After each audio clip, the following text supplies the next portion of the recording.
Hello guys, thank you for joining this presentation. In this video we will talk about action research. It provides definition of action research, steps undertaken in action research, importance of action research and advantages and disadvantages of action research.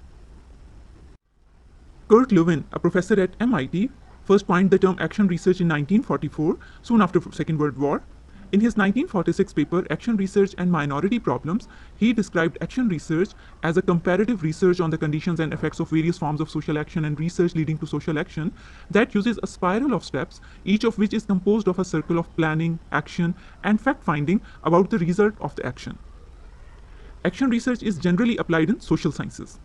In action research, researchers actively participate with respondents and the situation while also conducting research. The whole idea of action research is to learn from the intervention in an organization and then use that learning to benefit others. Action research is often confused with consulting. They are actually different. To do action research, you need to combine both action and research. However, action without research is consulting. Steps in action research. There are many frameworks of action research, but they generally follow the similar process of 4 phases. These phases are planning, action, analysis, and conclusion. Let's have a look on these steps one by one. The first phase is planning, where you begin with the inquiry or research problem, draw a specific research question that need to be tested, conduct the literature review to have deeper understanding of the phenomenon or issue under study, and the final step is design the research, where you have to determine the data collection method, consider ethical issues, obtain required permission, create deadlines, and establish overall layout of research.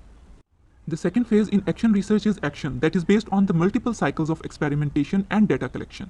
Data could be qualitative, obtained through observations, documents, or interviews, and it could be quantitative, obtained through survey or performance data of an organization. In the analysis phase, researchers organize the data through graphs and trend analysis to have initial idea about the data. It is then analyzed to reach the findings of the research, and in the end, conclusion is made based on the findings. The last phase is conclusion, where you write the findings, share it with the world through publications, and reflect in your own practice. It leads to identify new inquiry and give the world future direction of research.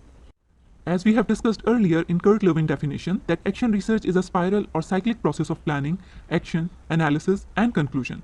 This cycle will continue with identification of new inquiries. Now we talk about importance of action research.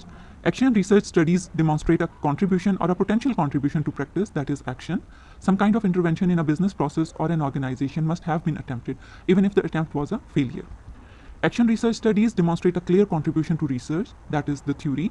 It is important that the action research study is situated within a wider problem domain, usually via literature review of your topic within a particular field, and the write-up specifies how the research contributes to the wider domain. Let's have a look at advantages and disadvantages of action research. Since action research aims to solve a practical business problem and involves working with people in business organizations from the start, action research by definition can help to improve the impact and image of business research within business community. However, it is very difficult to do research that contributes to solve a practical business problem, while at the same time ending up with a research article that contributes to theory and is publishable in a research journal. Moreover, there is a tendency for action researchers to overstate the importance of intervention in organization and the contribution to academic research. A third disadvantage is that action research is risky. Action research tends to be riskier than other qualitative research methods simply because real-world projects may be subject to delays. Let's have a look on how action research is different from traditional research. Action research has a practical problem directly or indirectly related to research practitioners, whereas traditional research is based on the research problem that is identified from literature.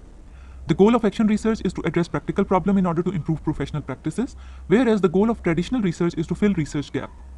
In action research, participants involved throughout the research from the start to the end, whereas in traditional research, they are only involved in data collection.